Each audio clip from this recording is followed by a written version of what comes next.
So very exciting. In this video I'm going to show you how to focus stack. That's taking multiple images that have different focus points, merging them together to get one great image, so you don't end up getting images like this, half and half. If you enjoy it, please hit that subscribe button and enable notifications. So let's get started. Okay, so what I've got here is my picture of the sprinkles. I have a few pictures here just at different focal lengths. You can see over here it's focused in the middle but not the front and the back, and over here it's at the front and not the back. So I've got 5 images there in total. So what I want to do, I'm just going to unlock the background just because I'm going to be using that image, and selecting the top layer, holding down shift, and selecting the bottom layer will select them all.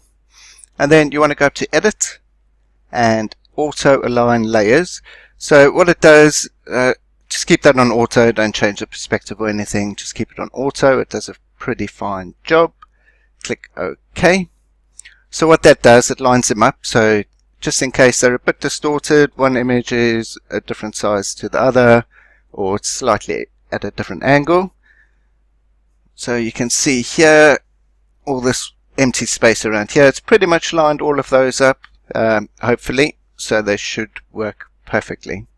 Okay, so once you've done that, go back up to edit and then down to auto blend layers, and you don't want panorama, you want stack images, and seamless tones and colors and content aware fill transparent areas. I'll have them both checked.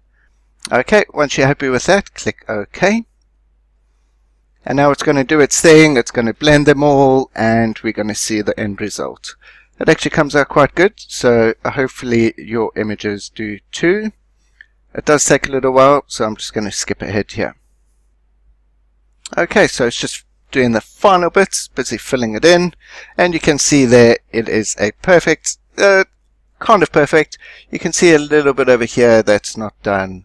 There's a couple areas around here, but I would say this image is 100% better than it being blurred out, unless that's what you were going for. Hope you enjoyed this video. Don't forget to hit that subscribe button, and if you want to see how I actually took these photos, please let me know in the comments and I'll be sure to make a video on it. Thank you very much.